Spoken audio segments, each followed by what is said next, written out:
Welcome to INN's Student. INN Student is a platform for law students to come here and deliver a lecture on the topic of their choice.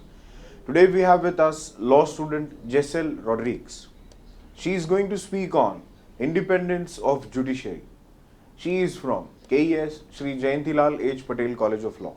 So without wasting further time, I would request her to commence with her lecture. Thank you. Hello everyone, myself Jessel Rodrigues. Today I am going to speak on independence of judiciary, which is also known as judicial independence.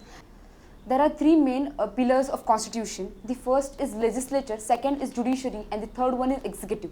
Independence of judiciary is very important to make sure that justice is served in country like India. The concept of independence of judiciary has been enshrined in Constitution of India. Article 124 and Article 125 of the Constitution deals with the independence of judiciary. The idea of independence of judiciary was adopted from the laws of Constitution of India. Judiciary is the most important branch of government. It has a multiple responsibility over its shoulder. In order to ensure the rule of law in nation and implementation of the constitutional law, the independence of judiciary is mandatory. Judiciary is one of the independent branch of state, and other branches of state such as executive and legislature cannot interfere in the work of judiciary. The courts in India are not under the government and do not act on its behalf. The Constitution of India has provided certain provision that keeps judiciary independent from the executive and legislature. The judges in an independent judiciary should have a freedom to exercise the judicial power conferred upon them without any fear, pressure or influence. The impartial judges plays the most vital role to ensure the independence of judiciary and act as a foundation for fair and impartial system of courts. In other words, independent judiciary is a political principle that states that judiciary should interpret laws and the constitution of country while completely being free from the influence of other branches of government. Now let us discuss about the judiciary is an independent India. The Constitution of India has provided the independence of judiciary by ensuring the several provisions that ensures the autonomy of judiciary from executive and legislature. The provisions are as follows. First is separation of powers. The Constitution of India provides the separation of powers among the legislature, executive and judiciary, ensuring that each branch operates independently within its sphere of authority. Article 50 of the Constitution mandates the separation of judiciary from executive. The Constitution provides that judiciary should function independently from the executive, ensuring that decisions are made solely based on the legal reasoning and constitutional provision. Second provision is appointment and tenure of the judges. It is one of the crucial aspects of judicial independence is the process of judicial appointments. The appointment of the judges to higher judiciary, including the Supreme Court and High Court, is made by the President of India on the recommendation of the collegium system. The collegium consists of Chief Justice of India and group of the judges of the Supreme Court. The Chief Justice of Supreme Court is appointed by the President. Usually the senior most judge of Supreme Court is appointed as Chief Justice of India. The Chief Justice of High Court is appointed by the President in consultation with Chief Justice of India and the Governor of the concerned state. Further, the Constitution provides that the judges of Supreme Court and High Court has a security of tenure to ensure the judicial independence. The third provision is judicial review. Judicial review is the power of a judiciary to examine the constitutionality of law passed by the legislature and action taken by the executive. Indian judiciary has consistently used this power to uphold the constitution and protect the fundamental rights.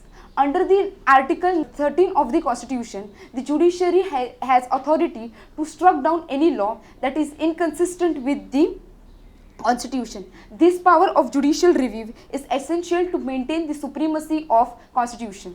The fourth provision is immunities and privileges. In order to ensure the judiciary free from the other external influence, the judges are granted with certain provisions and immunities.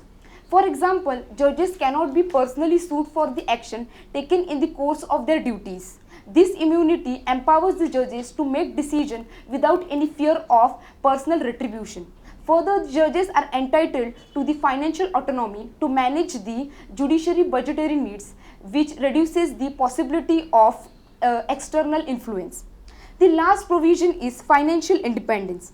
The financial independence of judiciary is another crucial aspect of judicial autonomy.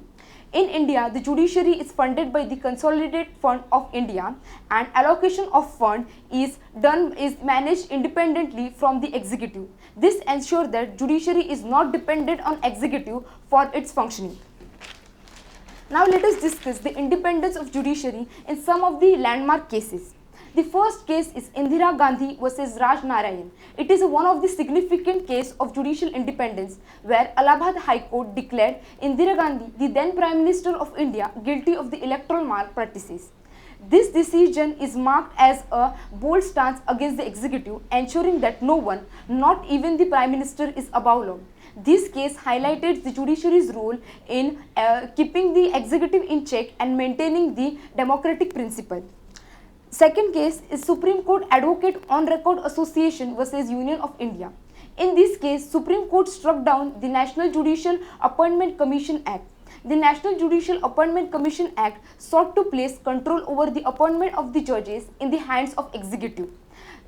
The court held that this would undermine the independence of judiciary and ruled that the collegiate system should continue. This decision reinforced the importance of the independence of judiciary in the process of judicial appointments. The next case is the Union of India versus Pratibha Banerjee. In this case, the Supreme Court held that the officials and the judges of the High Court are not the servants of the government. There is no a master and servant relation between them. The court further held that the framers of the Constitution were evidently keen to ensure that judiciary was independent from the executive. Lastly, I would like to conclude that without the independence of judiciary, the democracy would not perform properly, since there will be no institution to protect or supervise the rights of common people. Therefore, judiciary's role in protecting the Constitution of India and protecting the rights of the citizens ensures that the executive and legislature do not interfere in the judiciary. Thank you.